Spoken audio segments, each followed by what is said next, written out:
thank you everyone for joining us in celebrating local climate solutions in the Calgary region. This event is put on by NSERC Science Odyssey and CPAW Southern Alberta. Next slide, please, Becky.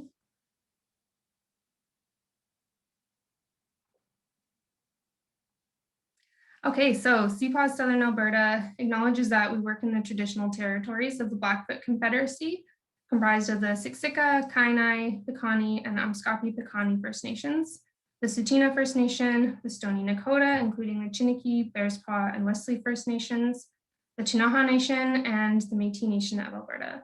And of course, Southern Alberta is home to Indigenous people from all over North America today. Next slide, thanks. So a little bit about CPAWS. So we are the Canadian Parks and Wilderness Society. We are a nationwide nonprofit working to protect parks and public lands and water across Canada. Our chapter in Southern Alberta was born in 1967 out of development pressures in Banff, and we have since then led conservation efforts in Banff, Kananaskis, and all the way down into the Castle Parks. Our chapter is also a leader in environmental education, offering award-winning education programs, some of which you will get to see this evening. Next slide. So Science Odyssey is Canada's largest celebration of science. It's happening across Canada up until May 16th. And there's the website is popped in there if you want to check out some of the other great events that are going on. Our chapter here, we are putting on 3 regional events celebrating local climate solutions in Southern Alberta. So this evening is the first of the 3, and we are in Calgary. And then later on this week, we have Medicine Hat and Lethbridge coming up. Next slide. And all of you who registered tonight are entered to win a climate prize pack and some other awesome CPAWS goodies. And we will announce that over email after this evening. Next slide. So the way that tonight is going to work is we have 5 speakers set up. Each speaker is going to have about 10 minutes to present. And then depending on how timing is going, you will have at least time for 1 question, hopefully time for a bit more between the 5 speakers. And then afterwards, we'll have lots of time for a panel discussion and we can get into the topics in a bit more detail. Yeah, so we will excited for you guys to have some questions for the panelists after. So the panelists for this evening, we have Dr. Melanie Hoffman from Drawdown Alberta. We have Jill Curley from the City of Calgary, Catherine Normandeau from Calgary Climate Hub, Tim Patterson from Zuckman Guiding, and Cherry Tarrington from CPAW Southern Alberta. And the question that's going to be guiding this evening's event is, what do you see as being the most promising climate solution in the Calgary area? So just a little bit of Zoom info before we get started. I know that everyone is probably super familiar with Zoom by now, but just in case. So along the bottom of your screen, you should see the option to chat. And as people have already been using it, you can see that you have the option to chat with just panelists or panelists and attendees. So feel free to keep the conversation going in the chat throughout the night. You also have the option to raise hands. So we can use this in the panel discussion afterwards or in the question period between speakers. If you raise your hand, then we can actually give you the ability to unmute yourself and you can ask your question live. And then there's the Q&A button. So you can submit a question and then you can also see the questions that other people have asked in the Q&A box and you can upvote a question that you really want answered. If we're running short on time between speakers and only have time for one, we'll probably just ask the one that has received the most upvotes between them. So yeah, we'll just jump right into it. So our first speaker tonight is Dr. Melanie Hoffman from Drawdown Alberta. So Dr. Hoffman has always been fascinated with nature and the amazing processes that make up our universe. This curiosity, understanding, and passion for systems thinking led her to climate solutions education, for which she has directed projects with the King Center for Visualization and Science in partnership with provincial to international climate leaders. Through this work, she became a trained climate reality leader and is now proud to serve as lead mentor for Alberta. She's developing an inclusive grassroots movement around the full mosaic of solutions researched by Project Drawdown. So take it away, Melanie.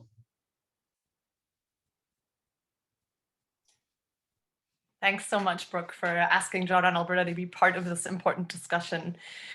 We are a new group, as mentioned, bringing together Albertans interested in positive, solutions-focused community to work on slowing climate change using the framework of the world's leading resource for climate solutions, Project Drawdown. Next slide, please.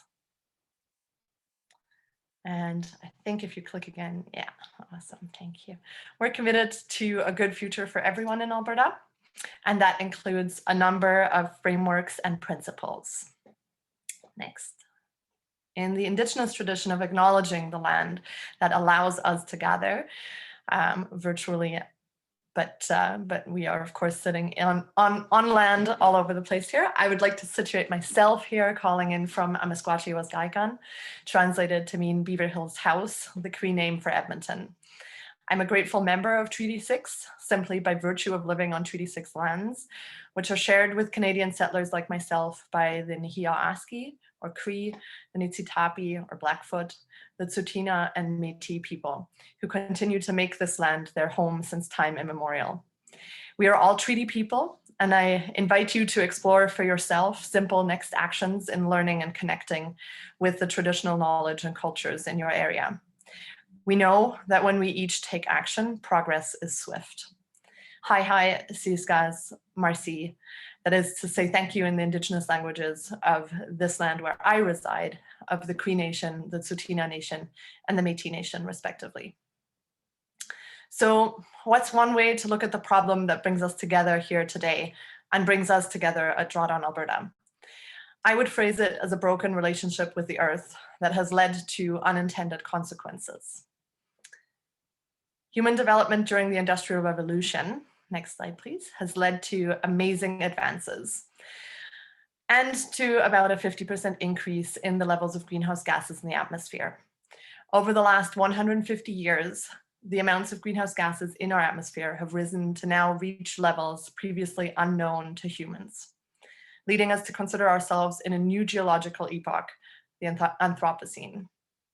We live in a time where the previously local impacts of human activity have expanded to the point that our activity is affecting the Earth as a whole. Next, please. The majority of contribution to warming comes from carbon dioxide on the bottom and right-hand side of this pie. The majority of that comes from the burning of fossil fuels. And then on the left, we have methane, CH4, primarily from rice paddies, animal production, and oil and gas industry. And growing contributions from nitrous oxide, N2O, which you might know as laughing gas, which is no laughing matter, especially if you are ozone, and fluorinated gases, F gases, which are used as insulators in some electrical applications and as refrigerants in cooling and air conditioning. Now, you may wonder where the term drawdown comes from. Next slide, please. It's based on a simple concept. Climate change would be slowed and even reversed if we draw down the concentration of carbon dioxide using various approaches. Next slide. When we reach drawdown, levels of greenhouse gases in the atmosphere start to decline back toward a safe operating space for humanity. Now, this concept of removing greenhouse gases from the atmosphere has been embraced by many stakeholders under the name carbon capture and storage. Next slide, please. Large companies have received grants of tens of millions of dollars to create this technology. Now, this high cost is easily understood if you consider the challenges. Next slide. To be effective, the process must be dispersed widely, ideally around the world. It must have a vast surface area to react with the low concentration of carbon dioxide in the atmosphere. It must also require few, if any, non-renewable resources to construct while operating on renewable energy.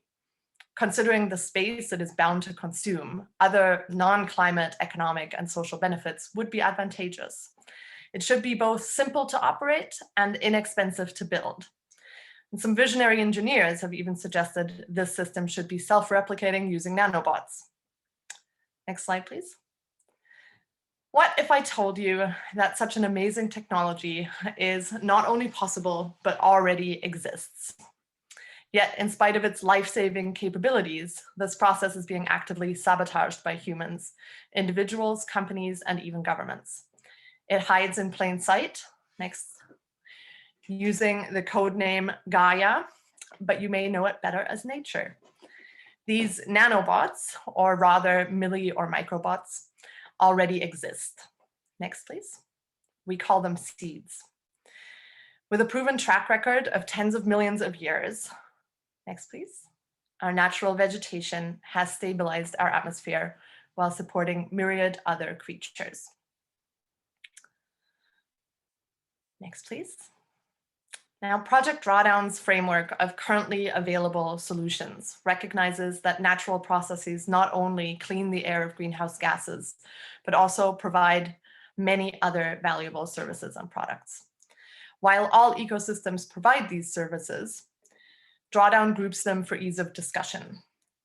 So we're going to zoom in on the bottom right here.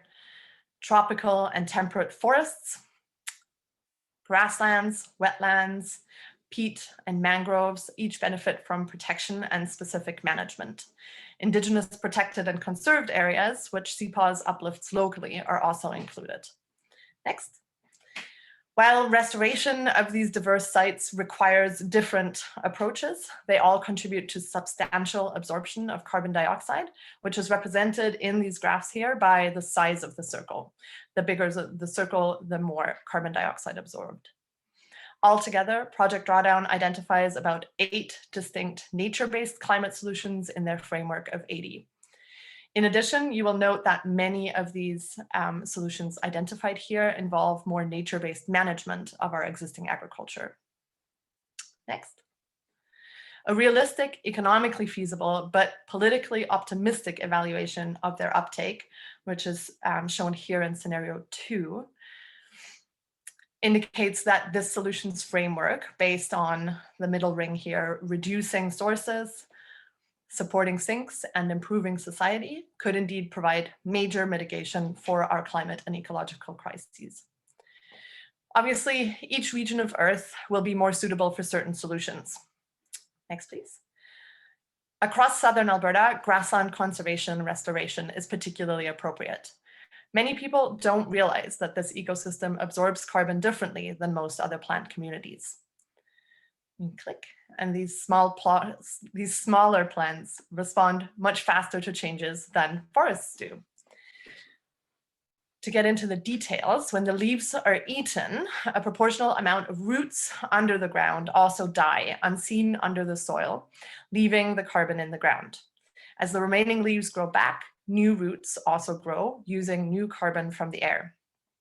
In this way, the grazing animals facilitate the steady pumping of carbon from the air down to the soil. Click. Of course, it's true that some of the roots will quickly rot and release the carbon again, but many of the organic compounds resist decay, and the stored carbon can last decades or even centuries in the form of humic substances and humus.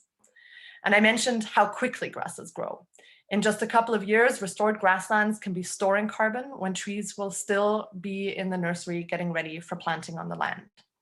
So if we want to meet the Paris commitments, speed counts. Next. Much of our grassland is already cultivated, so we could be considering restoration, particularly for marginal cropland. For land that stays in cultivation, next please, economic productivity can be maintained or even increased using a process known as regenerative agriculture. Strictly speaking, this is not a natural process. It involves revisioning farms to create a more complex but still managed agricultural ecosystem. More crops mean more management and skills, which can mean more farmers working the same land. The far greater returns per hectare creates opportunities for new, younger farmers. Rural communities can be rejuvenated even as the soil and ecosystems are brought back to life, addressing to the best of our abilities the sixth mass extinction. Next. Now, at a previous webinar, a participant challenged us by asking how we would spend $1 million to reduce greenhouse gases. My answer, after some consideration, I would use that money to create jobs for community transition leaders to facilitate workshops across all of Alberta that get folks familiarized with and excited about the mosaic of solutions that are already available today, leading communities through the creation of action plans. It would be their job to support groups well into the implementation of these solutions, creating both positive community and many new jobs and economic opportunities all across the province in the process of addressing the most pressing issues of our day. Next, Drawdown Alberta understands our province can flourish by embracing the many opportunities presented by nature. The technical requirements of nature-based climate mitigation are already well known by land managers. However, the will to increase support for them remains elusive.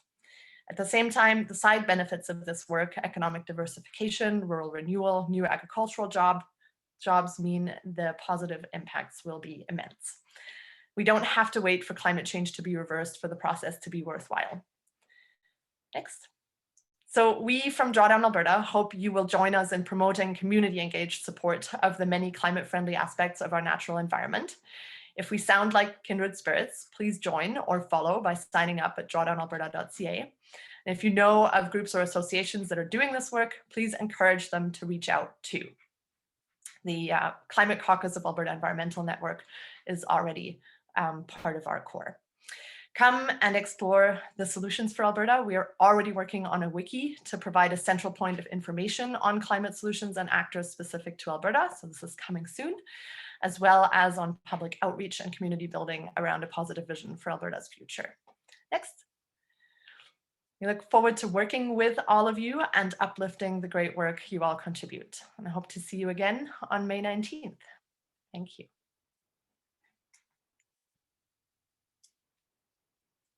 Yeah. Perfect. Thank you, Dr. Hoffman, for that presentation. What I love about Drawdown is that it's so positive and the solutions are already here. I purchased the Drawdown book. I have it beside me actually, right here. And I like peruse through it whenever I have a minute between meetings. But yeah, anyway, we do have some questions. We'll start with the first one. So the first question, I think probably what this is getting at is the fact that a lot of Southern Alberta is prairie. So the question is planting trees helpful in Calgary? Is planting trees helpful in Calgary? Yeah, that's a good question. So the way that I think about that is kind of what I described in the presentation, which is that if we're in an area where, especially if we're in an area where grasslands are native, grasslands will grow faster than trees and pump more carbon into the ground faster. So it really depends on exactly what the ecosystem is that you're dealing with. In the city of Calgary, establishing grazing on grasslands is something that I dream of in Edmonton. I want a community cow and I want the goats back. But I know that that is still a pie in the sky dream. So, you know, in that context, if there's space for trees, my impression is that like people get excited about planting trees, and that's one reason why we gravitate there over grasslands. But I'm a fan of well-managed grasslands and of fruit trees in the city. Fruit trees, yes. Awesome. Okay, well, I think that's it for time, so we'll move on to the next speaker. But thank you, Melanie, for that presentation. Thanks. Okay, so our next speaker is Jill Curley from the city of Calgary. So Jill is a climate adaptation specialist with the city, where she's focused on improving the city's resilience to climate change. Her background is in environmental science and land use planning, with experience in environmental assessment and stormwater management. Her program area works to build a better understanding of regionally specific climate risk and implement risk reduction measures, including nature-based solutions to improve Calgary's climate resilience. So Jill, take it away. Hi, thanks for having me this evening. I would just say trees are great where trees are meant to be, but there are a lot of places, especially in the next 30 years, where it's going to be very difficult to maintain trees in a prairie landscape, City of Calgary being one of them. So as a climate adaptation specialist for the city, that's one of the things we look at is what's appropriate, and what's going to get more challenging as the years go by. So some very interesting thoughts there. I'll share a little bit tonight. Dr. Hoffman did a great presentation on some of the contributors to climate change. Obviously, the greenhouse gases are a major issue, and all of the places from which they come. But I'll talk a little bit about some of the climate hazards that we expect to see in Calgary and how those hazards will impact us, and some of the nature-based solutions that we're looking at, and how we're starting to better understand the value of natural assets within the city to manage our climate risk, and how we need to better manage our assets in order to protect them in the future. So Calgary, we've done some pretty extensive climate modeling looking towards the 2050s and the 2080s. And we see these 8 or so major climate-related hazards as increasing or sort of maintaining their level of hazard for us as a city. We see the amount of extreme heat and drought changing in Calgary. Seasons will shift as the temperatures change. Wildfires will become more of an issue, both on sort of that wildland-urban interface, but also as we experience smoke from severe fires in BC and in forested areas of the province. Severe storms, we already have an extremely volatile weather patterns that go through Calgary, and we'll continue to see that. And same with winter storms, and probably don't need to mention how river flooding has impacted the city in southern Alberta. The projections that I'll discuss this evening are based on the representative concentration pathway, RCP 8.5 scenario. So that does assume that sort of few or no controls on greenhouse gas emission scenario. We've used it at the city to inform quite a conservative risk-based approach, where if the speeds, the pace at which climate mitigation, greenhouse gas emissions reductions occurs is quicker than we perhaps pessimistically look at, then we'll be in good stead with our adaptation planning. Next slide, please. We see Calgary as having increasing temperatures and extreme heat being some of the major impacts to the city, to our citizens, to our natural environments, and to our infrastructure. Historically, our mean daily maximum temperature in the summer would be somewhere around 21 degrees. That will change towards 25 degrees and closer to 28 degrees by the 2080s. But it's those number of really hot days, those days above 29 degrees, that we will see a tremendous shift in a way that ourselves aren't used to, our homes aren't used to, and our buildings, our commercial buildings, our schools, and our natural environments. It will be different for the vegetation that has evolved to be in sort of that temperate mountain climate, foothills climate, to go towards a much hotter regime in quite a short time. So extreme heats can have some broad-ranging impacts, but the impacts on public health are some of the ones that we're quite concerned about. In Eastern Canada, heat waves have been responsible for hundreds of deaths in the past decade. And it's not something that we track yet in Alberta. So that's a piece that we've noted in our work that is a gap. So we'll start to see an upward change in that. Passive cooling, shading, and air conditioning will help to increase our comfort, but of course they have their own drawbacks, with particularly air conditioning leading to further greenhouse gas emissions. Next slide, please.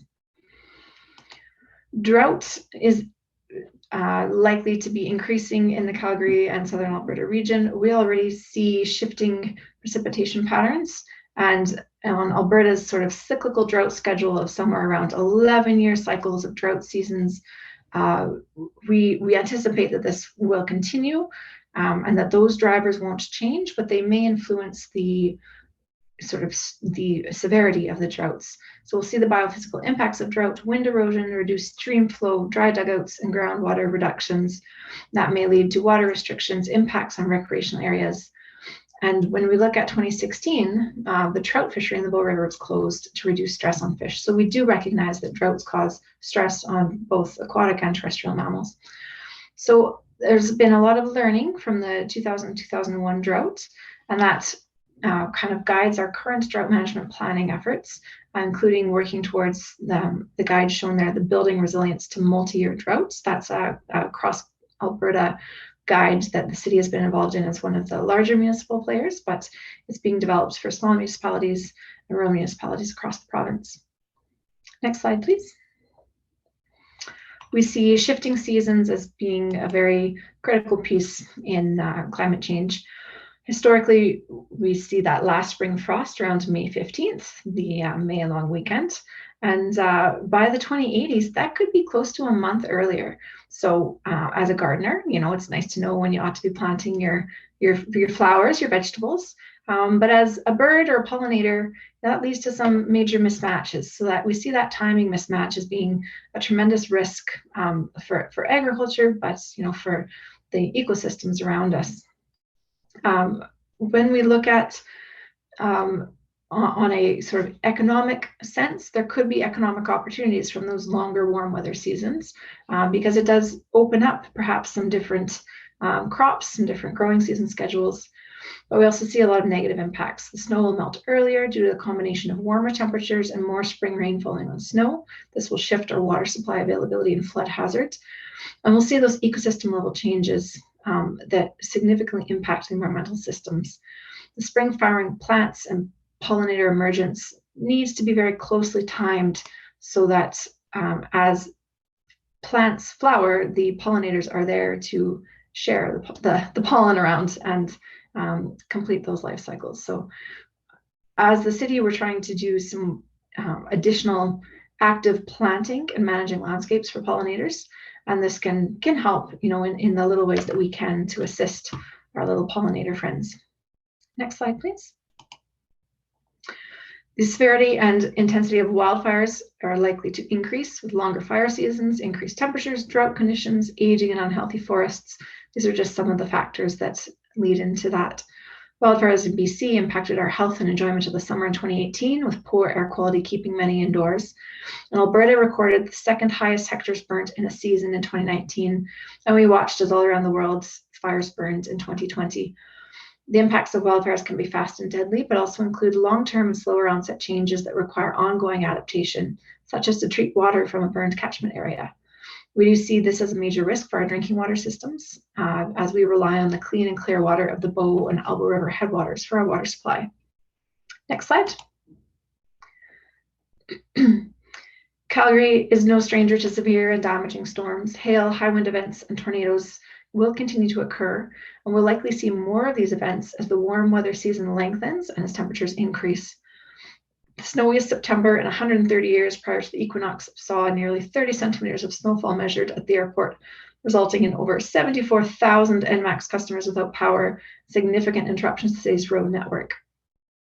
Snow timber affected half of the city's tree population, damaging the tree canopy in 148 of 227 Calgary communities. The hailstorm that hit Calgary last June was the fourth costliest insurable loss in Canadian history. Our province regularly accounts for more than 66% of all insurable losses in the country. And we do recognize that severe and damaging storms will continue to increase in frequency and magnitude because of climate change. And these will have social, environmental, and economic consequences. Next slide. We're seeing a change in when we receive precipitation, but also in how we receive the precipitation.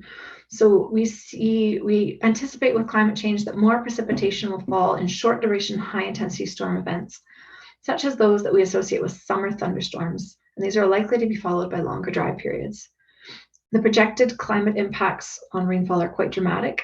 In the range of a 20% increase in precipitation averaged over all return periods by the 2050s, and up to a 52% increase in precipitation by the 2080s for the short duration events. These are the events that occur over less than 1 day in time. Next slide, please. And that can lead to stormwater flooding, and it can also have an impact on river flooding. The 2013 flood and the analysis suggests that we may anticipate floods of this magnitude at a greater frequency in the future. That flood was driven by a very heavy snowpack in the mountains and some very heavy and intense rainfall over a short amount of time. So as we look at a shifted precipitation regime, we see the potential for earlier snow melt and more extreme rain events over the Bow River watershed. So although we can't really strongly predict the impact of climate change on flooding in the Bow River Basin, most experts currently use about a 20% increase in future flood risk as the rule of thumb. And there's a ton of research going on that continues to define this more accurately. Next slide, please. As mentioned, the rapid pace of climate change is impacting ecosystems in Alberta and across Canada in a way not seen since the last ice age. These projections show quite a hot, dry future by the 2080s.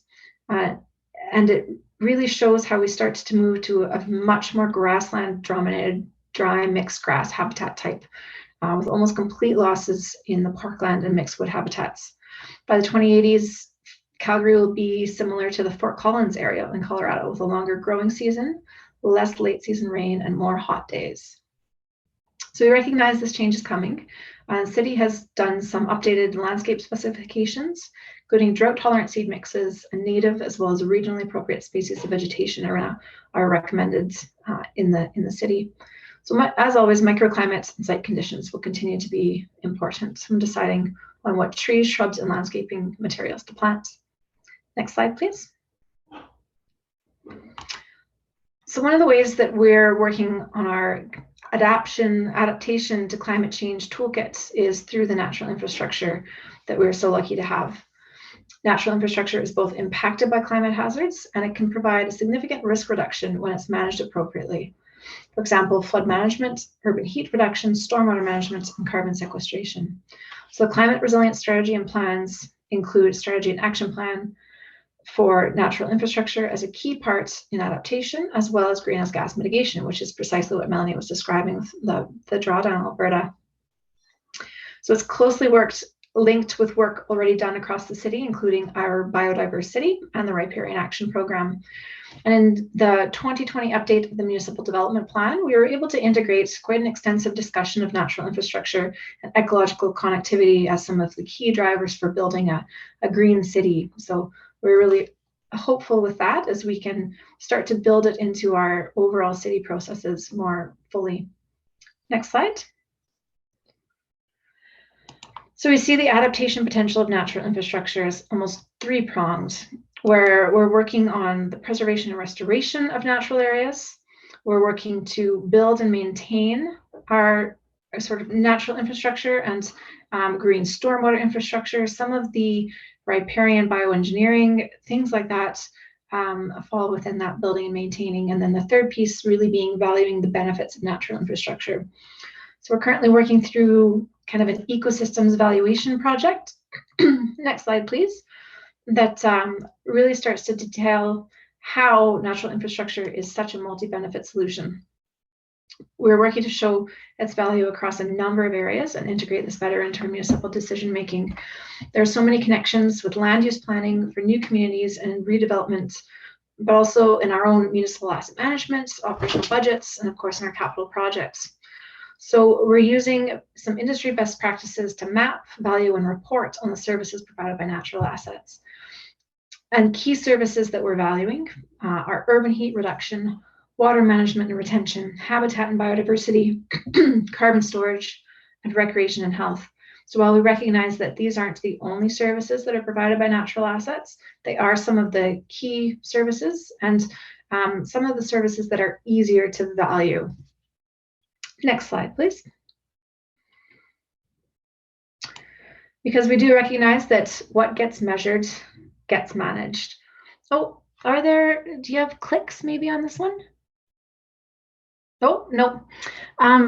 So in this image, I think many of us would inherently understand what we value the most when we look at it.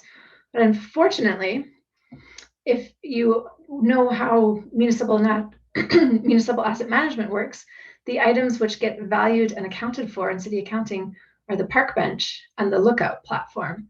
So everything else in the scape is unvalued or undervalued at this point. So that's what we're working towards, is to measure and value the intangibles, the pieces that we know are the most valuable parts of the whole puzzle. So that's what we're working on, and that's what I'm very excited to be working with some wonderful colleagues on as we move forward. And I thank you for your interest tonight. Thanks, Jill. That's so exciting that you guys are working on that ecosystem services valuation. It's so important. So we do have a question in the Q&A box. I'll just read it out to you. It's quite long, so I'm gonna just read it directly. So considering the positive impacts green spaces can have on carbon sequestration, heat reduction, and biodiversity, how is Calgary increasing its efforts to add more green spaces or a higher concentration of green spaces in existing and new neighborhoods? First part of the question, and then the second part is, how can we advocate for more green spaces being included in redevelopment and new developments to support climate management and quality of life? I agree completely. And that's part of what we're doing this work for, is to build that business case to do it. The challenge in the existing space is the private land challenge. And so it's actually very difficult. It can be very difficult for the city to acquire private land to use for green space. And we recognize that there are a lot of existing areas in which we haven't set aside appropriate green space. So we're putting a lot of this information together in the hope that we can use it as part of the business case for better land use planning. And that's both existing and in greenfields. And really recognizing the value of grasslands, because we're drawn to trees, we're drawn to water bodies. So we've done perhaps arguably a better job of maintaining and protecting our riparian areas and even some wetland areas as part of our greenscape, but the wins for grasslands are perhaps few and far between, but they do happen. And so it's something we are actively working on. There's some interesting projects with the, am I going to remember the name? The Biodiverse Communities Guide, where Parks is working on restoring sort of naturalized areas to manicured spaces in the city. And so that's in particular in existing areas, instead of having just sort of that manicured turf grass, to make it into a more functional restoration area, a naturalized area. And the community engagement part of that is quite strong, because it's often people have perceptions and perspectives of what they want park space to look like, and it's not generally aligned with the native prairie landscape, unfortunately. So it's really working on all aspects of trying to educate our senior administration, our councillors, our citizens, and fellow community members on just why these areas are so important and what they are doing for us and for sort of our larger environment. Awesome. Thanks, Jill. There is one more question in the Q&A box, but I'll let you answer that, typing it afterwards, so we can move on to the next speaker. Okay, so our next speaker this evening is Catherine Normandeau from Calgary Climate Hub. So Catherine has been involved with the Calgary Climate Hub since December 2020. She volunteers as a grant writer and chairs the Calgary Climate Hub Book Club. In her day job, Catherine has a PhD in neuroscience and works in research project management. She is an avid lover of the outdoors and strongly believes that every action counts when it comes to combating the climate crisis. Thanks for joining us, Catherine. Oh, thank you. Sorry, I was muted there. Thank you, Brooke, and thank you so much, CPOS, for inviting me today. I'm really excited to be part of this super interesting panel that you've put together. So before I start my presentation, I just wanted to take the opportunity to acknowledge the traditional territories of the people of the Treaty 7 region in southern Alberta, as the city of Calgary is also home to Métis Nation of Alberta Region 3.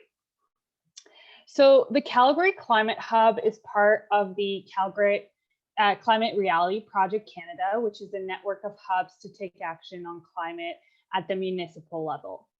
So it's completely run by volunteers. It's a nonpartisan organization, and it brings together a variety of people from a variety of backgrounds interested in climate change. And the main goal of the Calgary Climate Hub is very simple. It's to bring people together in different kinds of actions to enable collective efforts towards combating the climate crisis. Next slide. So as I mentioned, the Calgary Climate Hub is comprised entirely of volunteers. And as you can see, it is a network of its own. Generally speaking, we have an operational nodes that really work to keep the day-to-day operation of the Calgary Climate Hub operating.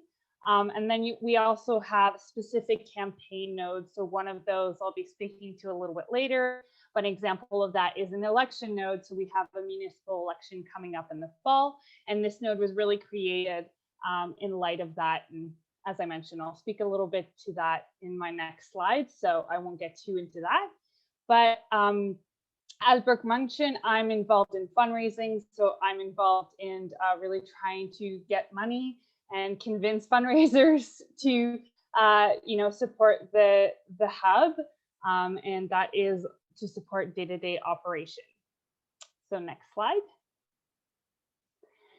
So where we take action, so the Calgary Climate Hub is really a platform to provide space for anyone from Calgary who wants to get involved in the climate change conversation or climate change action. It's really to create a home for that. But we really are mindful of making sure any action or any campaign we take on is science-based evidence. And so, of course, this is from the city of Calgary. As you can see, most of the greenhouse gas emissions are coming from commercial and industrial buildings as well as vehicles. And so that's something we're really mindful at the Calgary Climate Hub whenever we're thinking about new projects or new initiatives. We're really mindful of making sure this is led by science and evidence-based decision making. Next slide. So some of the things we're involved in, we of course, as being a hub, we partner with other hubs or other networks or other initiatives, other organizations, one of which is CPAWS. So I just wanted to make that connection here on this panel. We've been involved with CPAWS specifically with their Grassy Mountain Coal and Defend Alberta Parks initiatives. And so this is something that the Calgary Climate Hub also facilitates. It creates a platform for people in Calgary to get involved in, being climate hub citizens or climate change citizens. But we're also, we were really mindful of supporting campaigns that really enable that to happen. Next slide. So some of our flagship programs, I'm going to talk about 3 today, is the Community Climate Conversations. And so this is really from a very simple idea. We want people from specific communities to come together and talk and facilitate conversation about climate change. And we work in coordination with community associations here in Calgary. We bring in some experts to also facilitate this conversation. And it's really to bridge that gap between, from being somebody who wants to have, from a personal perspective, wants to take action on climate change, all the way to, on the other end of the spectrum, if you're trying to lobby against, climate change for government and whatnot. This is really to kind of bridge the gap and to think about going a little next step from taking personal action, but maybe not quite as high as the level of taking action at the government level or something like that. So it's to bring people who are in the same communities together to talk about climate change and maybe even think about some of the things in their communities that may or may not be working or could be ameliorated to be greener. And so I just wanted to point out that the next climate conversation that's happening is in Capitol Hill, and that's happening June 2nd on which I'm not sure what date it is, sorry, but yes, that's happening on June 2nd. Next slide.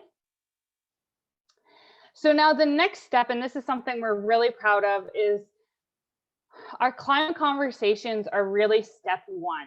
And in our program, it's a 2-step, which is we're trying to then, from a climate conversation, after this occurs, we're really trying to encourage people to take the next step. So we have what we talk our activation conversations. So these are a little bit more tangible ideas when it comes to, okay, what projects could we take on as a community and really bring some thinkers within the community that were likely at the climate conversation to come together and brainstorm potentially a project to bring within their communities. So some examples have been that some communities have thought, you know, we're really interested in maybe trying to get a solar panel. Some communities have been really interested in trying to get a community garden and really looking at zero water waste gardening. And sometimes it can be something as simple as we're really, you know, we want to start a recipe exchange, vegan recipe exchange. So it really depends. It can be big or small, but I think at the Calgary Climate Hub, we really have the idea that all actions really matter. And so this is really to take the climate conversation to the next step. And again, I just wanted to shout out that the next one is happening on May 12th, and this is going to be in the Cliff Bungalow Mission community. Next slide. And so the two programs, so the climate conversation and the climate activation. So these programs were originally all in person. They've since then been adapted to virtual. We're really hoping to be able to go back to in person because, of course, there's a certain camaraderie that happens when people are in a room together. But for now, we're keeping it on Zoom. And out of the pandemic, there's also been the Climate Change web series program that was launched. And it was really to engage Calgarians. And I mean, it doesn't have to be from Calgary because, again, it's digital. So this one's very, very open. It's to talk about climate change in the pandemic. And it really brings together experts from all over Canada to talk about climate change, talk about certain initiatives that are happening, and really importantly, talking about it from a diverse different perspectives. And so the next one isn't scheduled yet, but you can go on our Facebook or our YouTube channel, and they're all pre-recorded. So if you're interested in seeing some of those, the last one that happened, which was on May 5th, was in conjunction with Black Lives Matter YYC. So if you're curious to hear that conversation, I highly recommend you go check it out. Slide.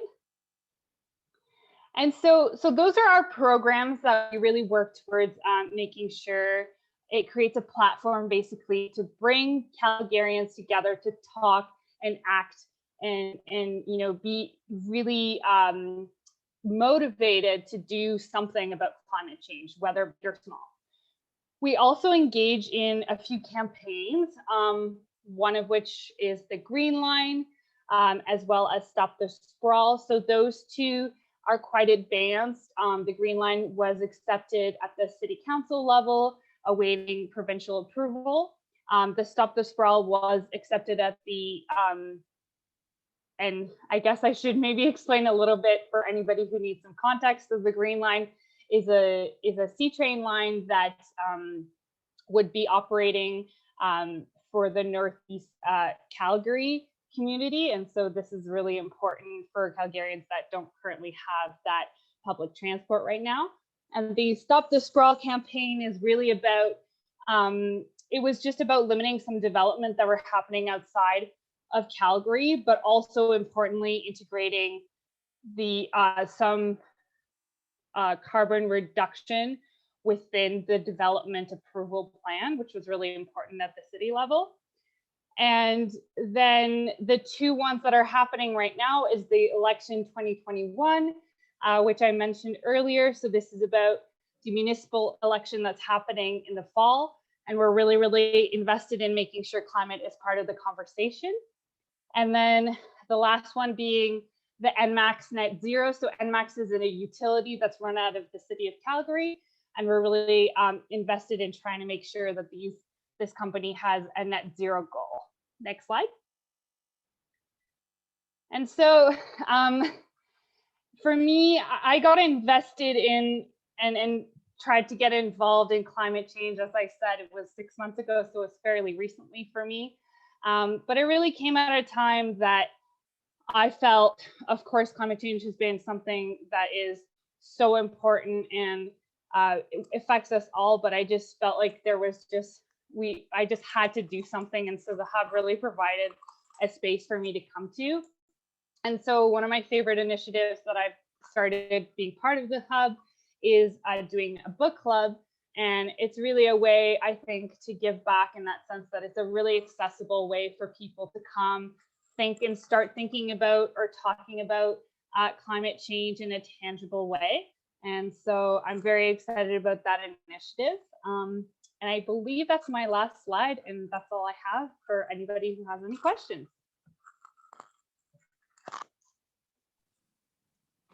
Awesome. Thanks, Catherine. Did you want to give a little spoiler for what the book club is in June, the book that you guys are reading? Yes, there's something in the water. There was a documentary that was also published on it by Elliot Page. That is the next book club. Awesome. So we do have a question about lawn signs. This person is wondering if the election signs will be available for the municipal election. Yes, we're working on that right now. Awesome. Yes, we are working on it. Okay, and then there was a question, someone was having a concern about a paywall, which I don't know if it was a website issue or if it's a question about the membership. If you wanted to just talk about the membership fees for Climate Hub and clear that up. I'm not really sure, but paywall for Calgary Hub, yeah, I'm not too sure. I think that there's like a $5, I don't actually know that too well. I think maybe there's like a $5 donation, and then it's optional to pay more. I don't actually know that. I can look it up. Sorry. Yeah, no worries. No. Okay, I think that is it for questions for Climate Hub. So thank you so much, Catherine.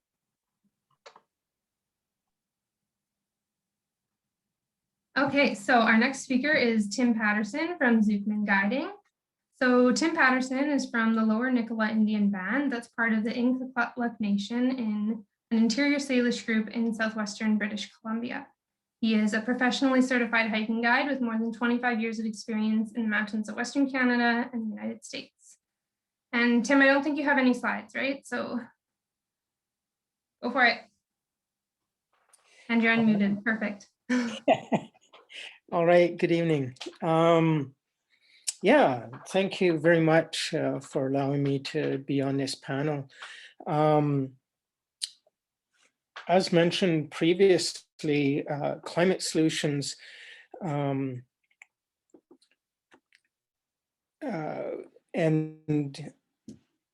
my job as a guide is a bit interesting. And you know, what we've heard so far from other panelists is nice. And it's nice to see that so much is being done. However, I'm here tonight to talk about something a little different and to ensure that these solutions are sustained. And I believe that this is necessary to ensure that we continue, but also ensure that our future in terms of generationally, these solutions are passed on. So my job as a guide and as my background being Indigenous places me in a unique position. And in talking about the processes of climate solution, namely, I bring people out onto the land to connect, but also to understand further. So I want to speak to that a little bit more. And really what I'm getting to here is not necessarily an act or a set of solutions, rather how we approach the world around us. So I want to speak specifically to how we think and talk about the world around us. It's about developing a mental, physical, and emotional connection with our favorite hiking area or even with our neighborhood.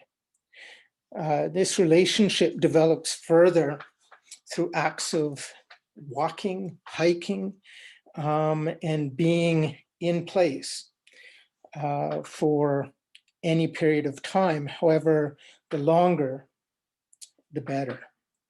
You can create this relationship faster when there's emotion attached to it.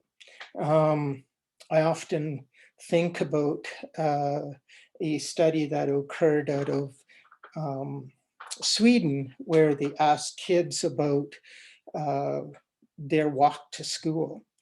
And every child talked about a bakery, and yet this neighborhood did not have a bakery. However, at this certain location, they smelled fresh bread. And so this connection happened for them because they were sensing their environment, and using and bringing out an emotion, right? So these actions grow further as we talk, as we name, as we create stories about these places. And this is something that is foundational in creating place, but also ensuring that we as a group of people move forward in the right way. Yeah. The other piece to this is that it doesn't happen in isolation. It happens within our sphere of influence, our friends, our family, our neighbors. And these stories basically layer onto each other to create these thick places, these places that become significant, not only to us as individuals, but us as a community. Yeah. So we now think about the land and these places in a way that ensures that we now can take action. Yeah. But also it's about allowing that foundation, that sense of place, to also understand the people around us. So this really is a foundation to Indigenous or local knowledge. And it's this that I talk about and that I attempt to enhance through my guided hikes in the mountains in southern BC, as well as here in southern Alberta. But for this to take place, we have to tell those stories. We have to understand those names. We have to talk about these places. And in doing so, we are not only building these places, but we're also building our knowledge and enhancing that knowledge and allowing us to not only look at the world around us and act upon what we see is not right through actions that others are putting forward, but also doing it as a community that is inclusive and inclusive of our Indigenous peoples. So that's really what I'm here to talk about, and what I'm here to promote. It's important to recognize that solutions are only one piece of this. It's how we think about, how we talk about, how we story the world around us. And without those stories, without that language, we can't do too much. So that's why things like hiking, walking, riding are so important, because we those things. So that's a different perspective on climate solution. It's something that we all can do. It's something that regardless of your education, regardless of your job, we do.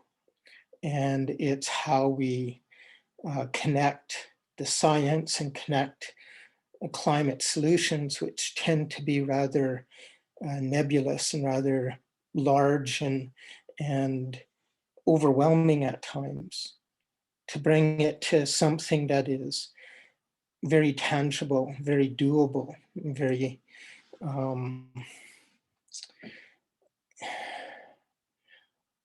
that we can pass on to our kids and our families and our friends without too much effort. So that's my perspective on climate solutions. Thank you very much.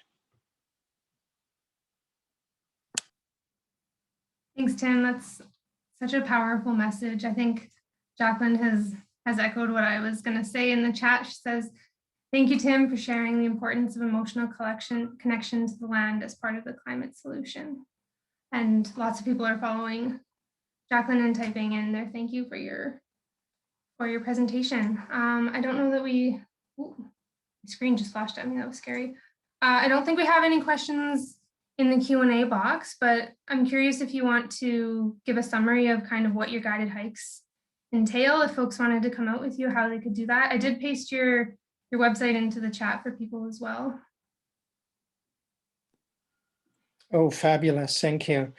Yeah, so I operate primarily out of Calgary here in southern Alberta.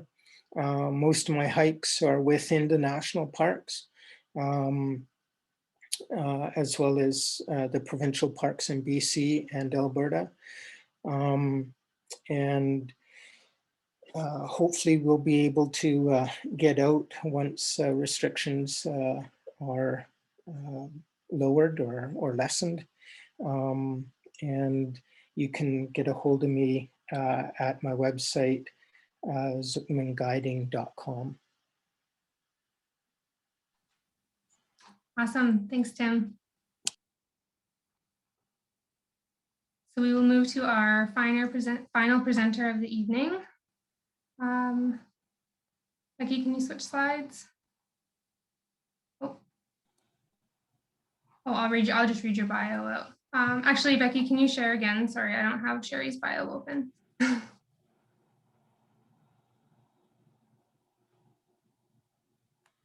Thank you. Okay, so our last speaker of the evening is Sherry Tarrington from CPAWS Southern Alberta. So for the past 2 decades, environmental education and conservation communications positions with Parks Canada and CPAWS has reinforced Sherry's beliefs that all humans are better humans when they learn, explore, and play outdoors. Possessing an honors degree in Canadian Studies from the University of Guelph, she is an accredited professional interpretive and hiking guide, renowned for her infectious enthusiasm and wide-eyed love of nature. I'm giggling because I am very, very large on your screen. Welcome to my smile. I will start sharing my screen, and I just want to say thank you before I do to everyone who's come before me. and recognize each of them as teachers. Every voice we've heard from tonight influences the words and the messages that CPAWS really works to convey. So thank you, teachers, each one of you.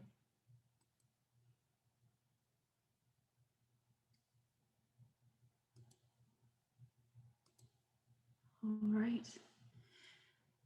Can I just get verbal confirmation that my slide is up and running? Yeah, we can see it. So, good evening. It's an exciting place to be. I want to say, wow, the words that have been used this evening, from conversation and community, nature, all of these, my favorite words, and especially important to the world of climate solution. My name is Sherry, and I'm a proud member of CPAWS Southern Alberta's education team. And it's wonderful for me to be here, basking in the light of climate solutions with you all, because there is a lot of light, and I've brought living, breathing, smiling evidence. But first, I want to introduce you to a place not far from my home, but very close to my heart. It's an honor to welcome you to Nose Hill Park, an 11-kilometer grasslands oasis located smack dab in the urban heart of Calgary. And this very special place within it. It's known by many names, from Sunwheel to Medicine Wheel to Rock Wheel. A place of natural reverence, ceremony, and gratitude. A place of connection for many who call Mohkinstsis, the Blackfoot name for the lands known to most of us as Calgary, home. How beautifully this place represents land acknowledgement of the intense, intimate, and present day relationship shared between nature and Indigenous peoples. How beautifully it illustrates balance, possibility, and the depth and breadth of understanding that only happens when perspectives are widened and made entirely inclusive. A more perfect place to begin exploring climate solutions and possibilities unfolding here in Calgary, I could not imagine. Because there are virtually hundreds of thousands of solutions in Southern Alberta alone. And as promised, here they are. Living, learning, and smiling. Of course, the climate solution promise I'm referring to is, that's right, I heard it, you whispered it, I know you did, and I want you to share it. Yes, we want to know what you think. We want to hear what you feel, what you see. And so in beautiful interpretive fashion, inquiry-based education at its best, I'd like to engage all your insights and imagination. And if you will, follow me. Here, we have entered the world of Mentimeter. And Mentimeter is an interactive platform that I'm sure many of you are familiar with. And so right here, I'd like to invite you to pick up your smartphone, open up another browser window, and enter in this code. It's 8 digits, 65875692. And again, just open up your smartphone to your browser, enter in www.menti.com, enter in the 8-digit code that I'm showing you, and you can also do it as a window on your computer, because we want to hear from you. There's been a lot of beautiful messaging shared and teachings, and I'm curious what you're feeling, thinking, and being inspired by. So join me in Mentimeter. I'm going to take down the code now, but it will be on the slide. So if you haven't gotten it yet, don't worry, it will be on the slide at the very top.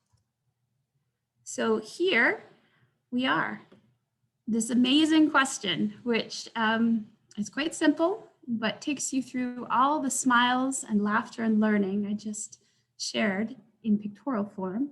And I'm curious what climate solution you see.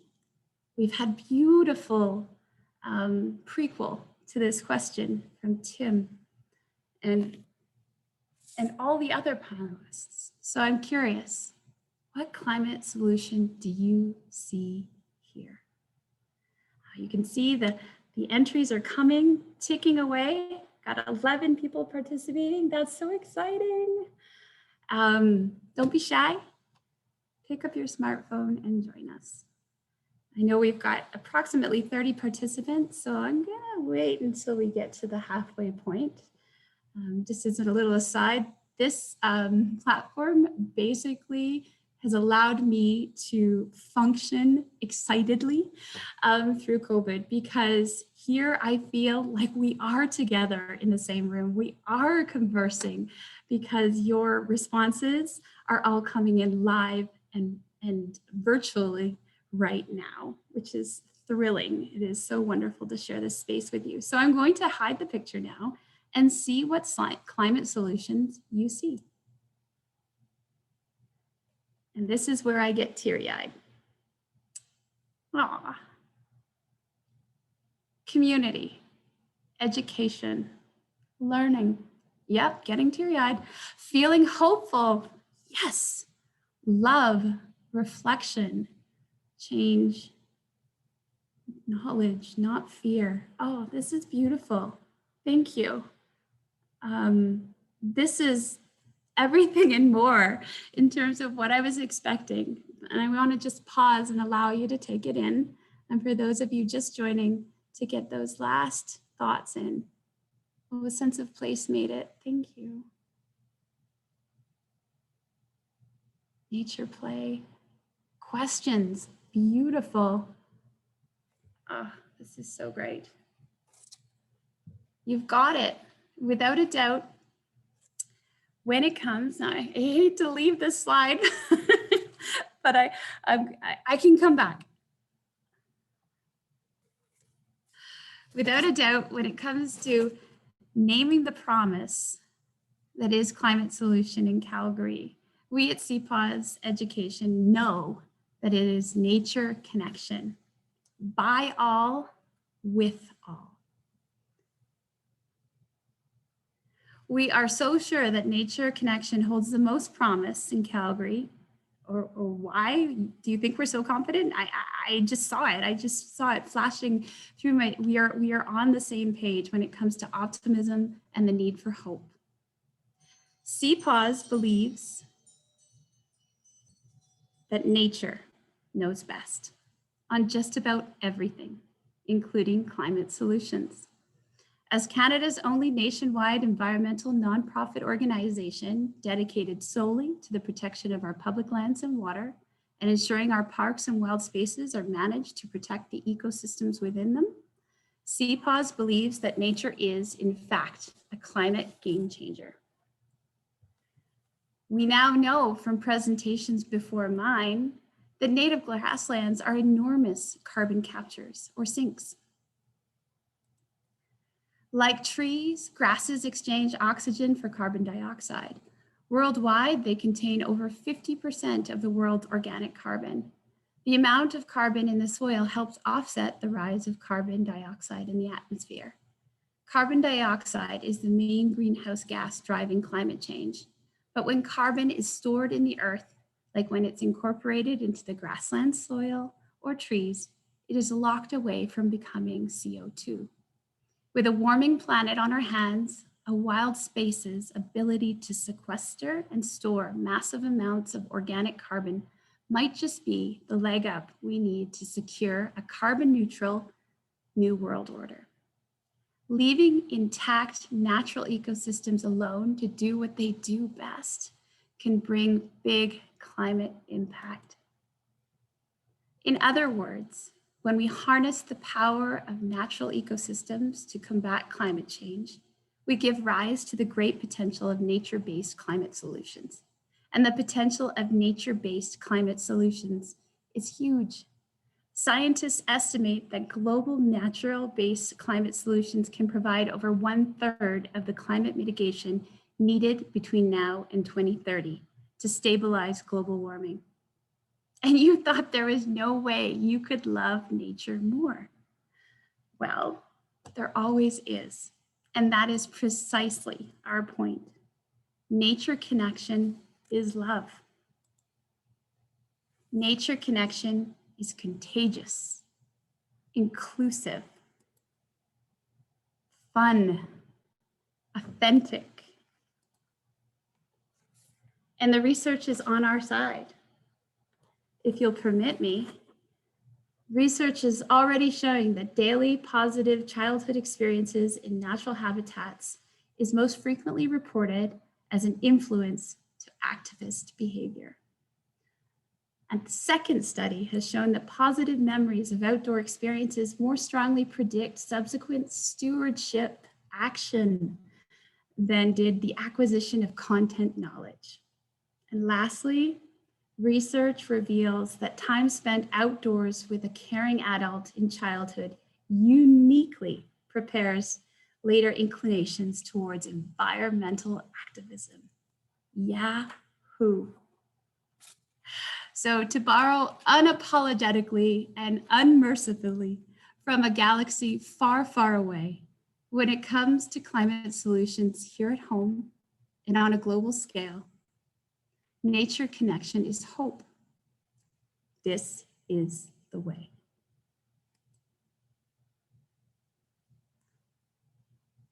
Thank you, everyone, for including me. I want to turn it now over to Brooke and say, let's keep talking.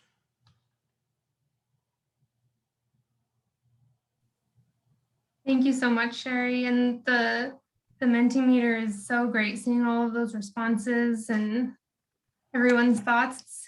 It's amazing.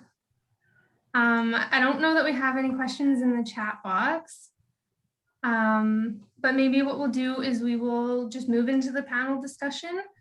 So this is the portion of our evening where we open it up for questions from the audience for the panelists, and we can have a good discussion about all of these topics. But before we get into that, we're going to do one more Mentimeter.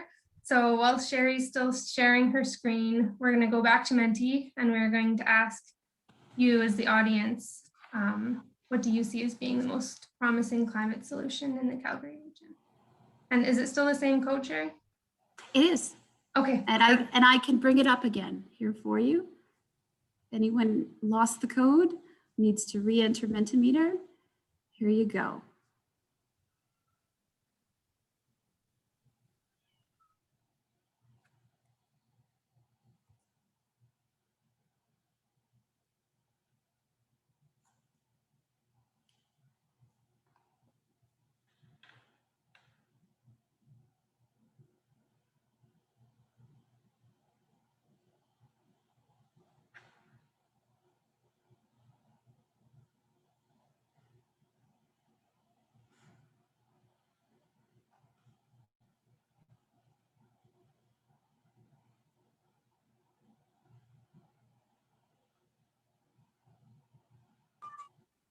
I love it when they all start coming in at the same time and then the word cloud starts moving. It's exhilarating. It makes us feel like we're together.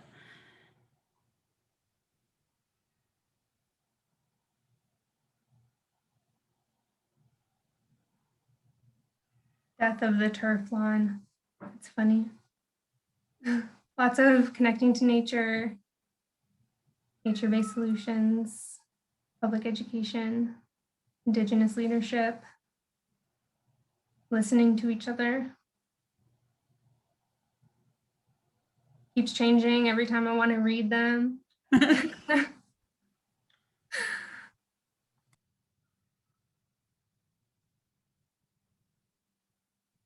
Oh, this is great.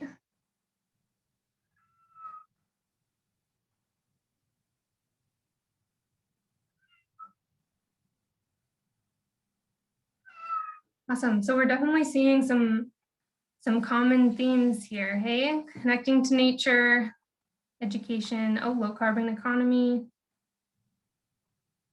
Awesome. Okay, so we can we can move on to the panel discussion now. So panelists, if you have the internet ability to turn on your video, that would be great.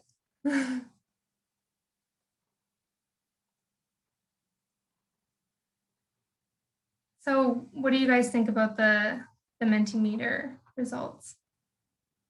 I'm curious to hear your thoughts on it and if you have any insights.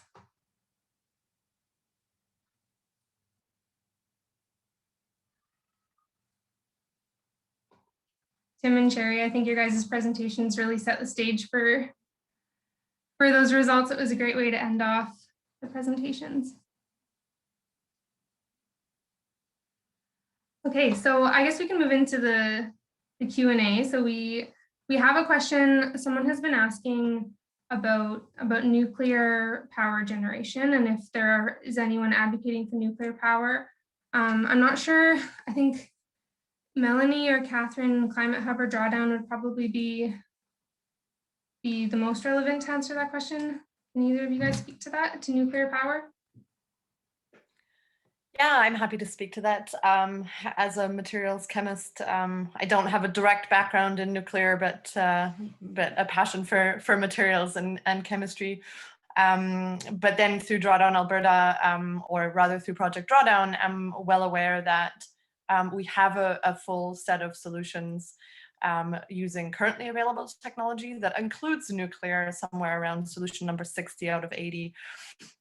Which is, of course, not the nuclear technology that I'm assuming Jason Coumartin is referring to, because Project Drawdown relies on what can be implemented right now. One of the major difficulties that I have not really understood how we would get around is the long implementation times that you're looking at with something that is still in early phases. We need solutions to be implemented now. Every day that passes, we are increasing the amount of suffering in the world.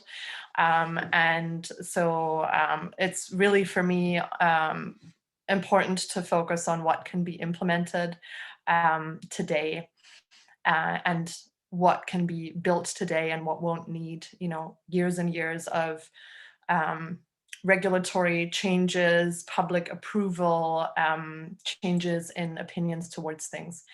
I am open to certainly the idea that these kinds of technologies will help us ramp up some of the activities that I hope we will contract as we actually respond to the climate and ecological emergencies in an emergency fashion.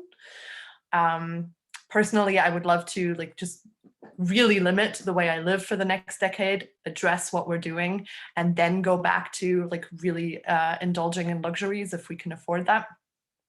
And in that case, that nuclear advocacy is really helpful. I do know a couple of folks in Alberta who are advocating for that, but yeah, for Drawdown Alberta, I guess we're sticking with technology that is already implemented. Thanks, Melanie. Does anybody else want to speak to that question? Okay, yeah, unfortunately, nuclear is a bit out of our wheelhouse at CPAS. So we can move on to the next question. So I'm just going to read it out loud. It doesn't say who it's for, so I think I'll just open it up to the panelists to answer it. So the importance of cattle replacing buffaloes grazing our precious grasslands has been underestimated for many years. That's not to say we should raise more cattle, in fact, probably less, but if more cattle was fed by letting them graze, we wouldn't need all of these feedlots. Thoughts?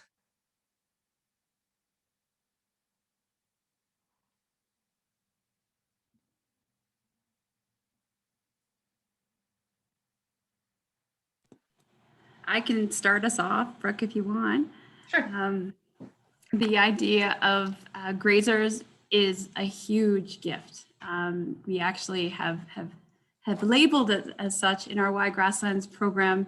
It is underestimated, the power of an ecosystem that's intact, where we have the give and take of grazers, their fertilization, their carrying of seeds, their creation of habitats for other creatures. Cows can do this. Cows are not doing this right now in all aspects, and that is where we need to move to.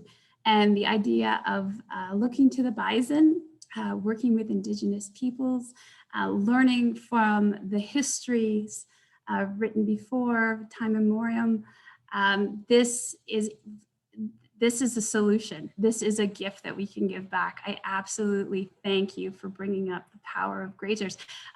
In places in southern Alberta, they're using goats and sheep to bring non-native plants out of native grasslands. So the power of the grass eater is huge.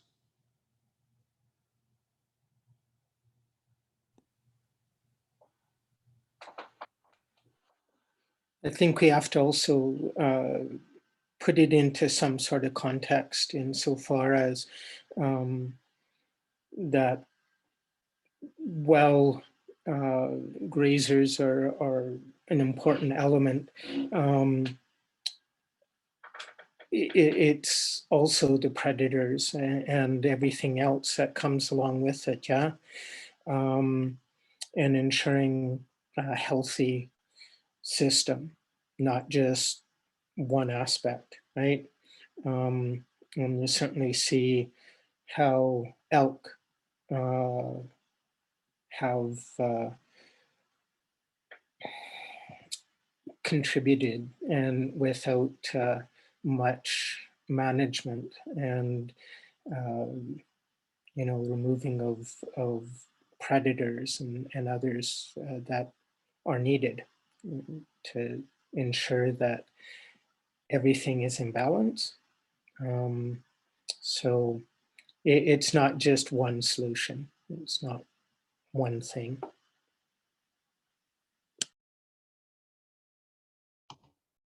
And I would just add that the volume of intact grassland we have in Alberta is reasonably small after a century of cropping, of intensive agriculture throughout most of southern Alberta. We don't have the intact grasslands left that supported the herds of bison that would have grazed. And there are significant differences between cattle and bison, and the prairie landscape and the carrying capacities and all of those things must be very carefully managed. And absolutely, it's a critical way to even protect grasslands is through the use of grazing and to keep those grasslands open. And some of the crown land areas, which are grazing lease areas, the cattle are contributing to a lot of those functions. But with everything, there are the drawbacks of water contamination and erosion, and it's all of the pieces that have to be managed so carefully to see some of the positives that do come from using grazers in the landscape.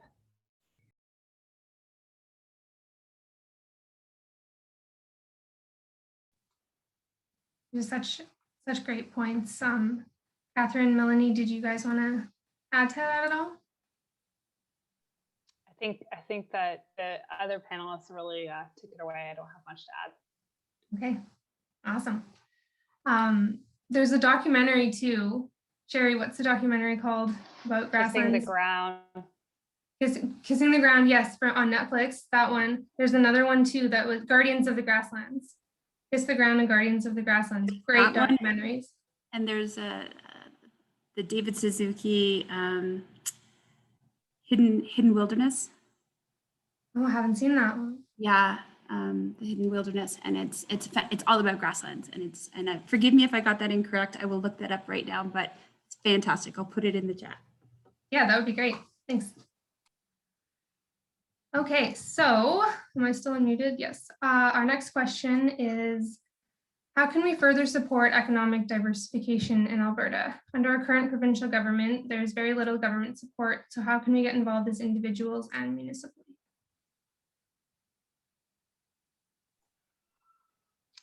I can answer this one or start answering this one. I'm sure every panelist here would have a great answer, but Certainly from the Calgary Climate Hub perspective, that's exactly what we're looking to do, is getting involved on a municipal level.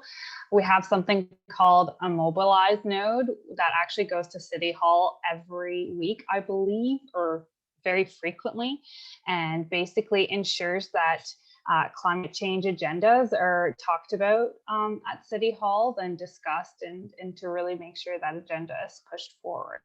And so I think that's a really powerful way to do it at the municipal level. And I also think that it really has, municipal level, it is a way you can really advocate for change in a meaningful way, even under the current provincial government.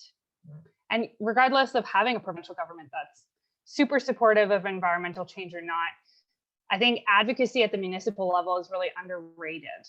It can really, really change what your community looks like, and it can really make tangible changes to what you see around you. And it's sometimes the forgotten, I guess, part of government that people don't think about, but you can really have an impact. I think that economic drivers are just one aspect of all of this, that it's other elements that can contribute just as much as those. It's one that is seen and that is a large part of our society. And it's also one that's kind of out of our control.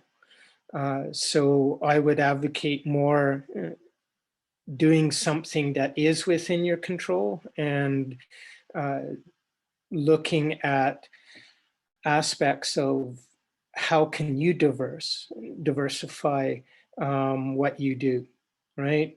Whether it's cutting back on something or introducing something a little bit more sustainable, a little bit more greener, education, talking to your friends and family, and choosing products and services that are greener. Yeah.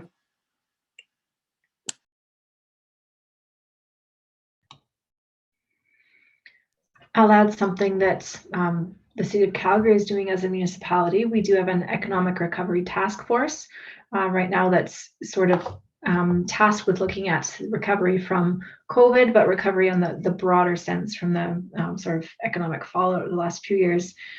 Within the framework for, I'm going to say, like, critiquing submissions that come in, we've built in both a look at climate mitigation, low carbon economy, and climate adaptation as some of the ranking criteria for project proposals that are coming into the City of Calgary. So we are internally implementing these things in ways that may not be obvious all the time, but it's looking at project proposals and really starting to take a look at, is this going to increase our emissions? Is this going to increase our emissions, but less than it could, such as, new affordable housing units? We may see an increase, but we can do it better. And so it's looking at those pieces and building in those qualifiers and what we want to see as a city and as a community moving forward. And so we want to be reducing our carbon footprint, and we want to be adapting to climate change. And so the more places in city decision making that we can put those pieces, the more effective we can start to see the shift.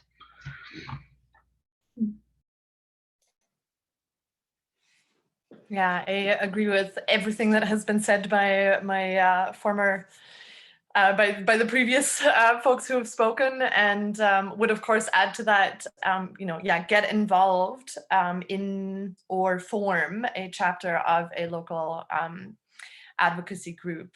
There are organizations like For Our Kids, there are the climate hubs, there are all these different umbrellas under which to find support and inspiration for, say, a monthly action or things like that. I know personally I need to be held accountable to actually do these things. And I just shared a link in the chat on climate solutions. In the What's Next section there, we explore a little bit what Tim was also talking about in terms of your sphere of influence and your sphere of control. And just keeping in mind that, you know, like my father-in-law is always telling us we should get an acreage and move out of the city because our poor neighbors have to look at our permaculture yard and they all have beautiful lawns. There's a reason I'm not doing this on an acreage where no one can see it. Because my individual actions only matter if they influence the actions of others, if they change social norms, if they encourage people to be curious and to learn and to discover new things. So probably the most powerful thing you can really do is, you know, tell your elected representatives at the municipal, at the provincial, at the federal level that we know the solutions and we urgently need to implement them. Send them to Project Drawdown and tell them that you will not accept anything other than that, because money is something humans made up. Physics and chemistry is something humans learned about, and that controls how we live here. So yeah, you can tell I have some strong feelings. I love that, Melanie. I love the permaculture lawn and the permaculture protest, I guess, keeping your lawn in Edmonton. It's great.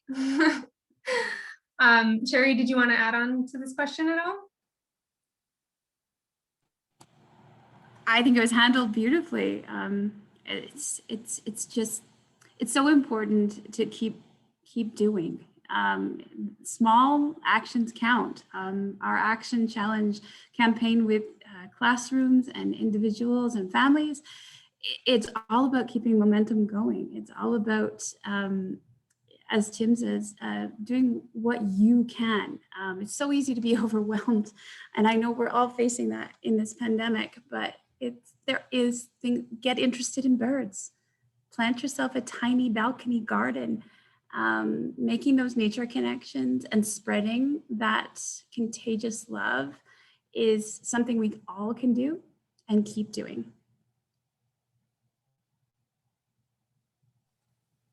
Awesome. And I just want to flag for people who are asking questions, if you are asking it in the chat, there's a good chance that I might lose the question within the chat box. So if you do have a question that you put into the chat that I don't get to or haven't got to, please put it in the Q&A box so that it pops up to me and then it flags for me that it is a question.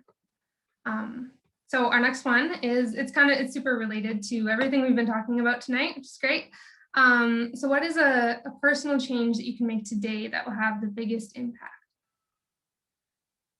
It's a big question. I don't know who wants to take it first.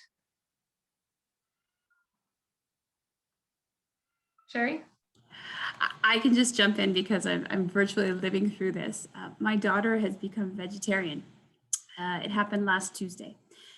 She has been so enthralled by the world of beef production and the impact on the environment that she said, "Oh, Mom, I can just stop eating meat." And I was like, yes, you can. So we are working with that and having one member of the family. It's changing the way we eat because I have to make sure she gets proteins. I have to make sure she's getting proper nutrition. As a mom, it's just in me to do that. And so, yeah, we're making change and I think making impact. And it's just one tiny group of 4. So we're going meatless, led by one. That's so sweet. I guess my answer is fairly holistic, and I'm sorry if it's frustrating, but I think the biggest impact you can have something today is something you can commit to long term. Because I think that we like, you know, the vegetarian thing is a perfect example. It's a change of habit. It's a change of the way you operate. I know for my personal journey through sustainability, it started with plastic, which is kind of a trope. Like I know a lot, it's not necessarily the biggest impact, but it was really something I could commit to long term. And then it moved from there, from really, you know, me looking at my bathroom and looking at how many bottles I have in there, like so unnecessary, and thinking, well, what can I replace? Starting to do some research. So I guess on this journey you're on, I would just say start with something you can do long term, and then it should probably grow from there. Yes, I love that. Both pieces I've also walked, and I guess, you know, what comes there is sort of the fundamental shift in considering how I meet the world. And the question is how can I be happy by serving my community? And so in that context, you know, I think COVID-19 has been a really great lesson in what are all the things that we actually don't need, and what are all the things that we actually really do need, that we may have undervalued. So what can you relinquish? What can you do without? What can you restore and bring back that we used to do that we lost, and that would serve us well? And that builds resilience and allows us to move forward. I think it's also important in all of this to ensure that we're congruent with our own personal beliefs and actions, and that we are able to do that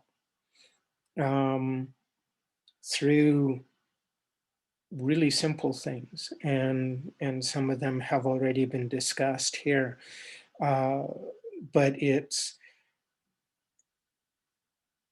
a lot of people, I think, get overwhelmed at climate and climate solutions and climate action to be something that is outside of who they are, and I think one of the biggest barriers is that we are the solution, right? It's not anybody else. It's not a silver bullet. It's not government. It's not a politician. It's us. And once we realize that, then I think we'll be better off.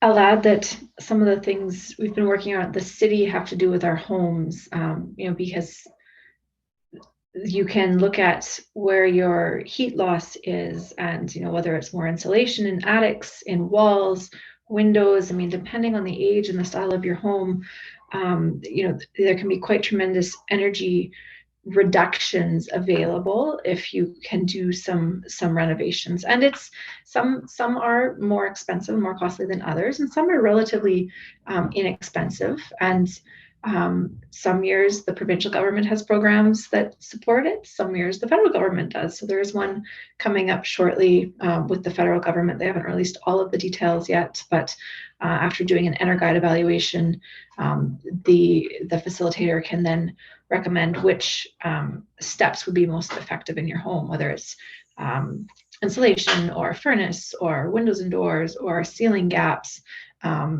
like fireplaces and air gaps like that. So some of those changes can make a difference too, and without and save money also in the long run. So you can have some sort of long-term benefits there in the pocketbook.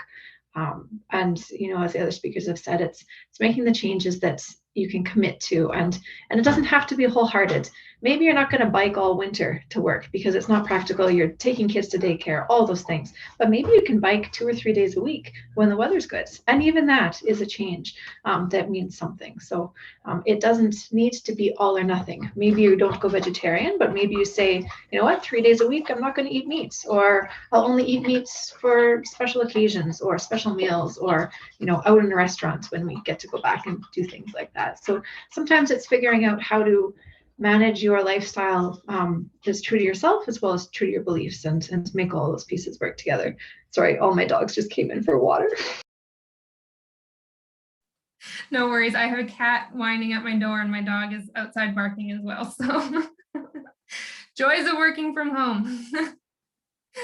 Oh, these responses are all so great. I'm feeling so inspired by all of you and how simple the solutions are, And also just getting a great deal of inspiration from our audience, who are just like really cheering on everyone's responses, and people are keen to engage. People are looking for something to do. So this is great. I'm loving this.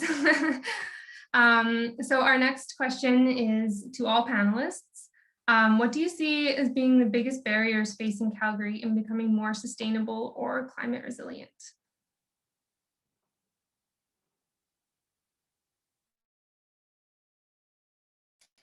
I'll go first because I don't live in Calgary. I'm always really impressed because like climate action, climate advocacy in Calgary is really awesome, but the political will isn't quite there yet. And this is part of what Project Drawdown also points to in their global analysis. Climate solutions are technologically feasible, they are economically viable. The political will is lacking.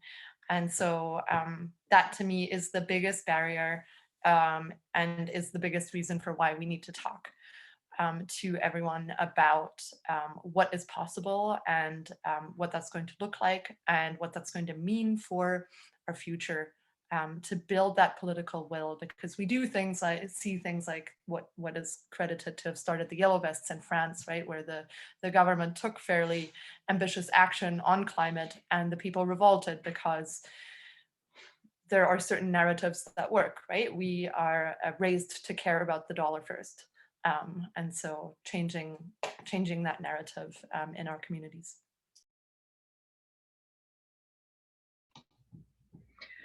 I would add that we've got some baked in land use decisions that contribute to a large footprint in the city, and some of that, some of it is a catch-22. Some of it is we want green area, we want wonderful parks within the city, and we also want our own yards for our own purposes. And I'm the same. We all have our own things.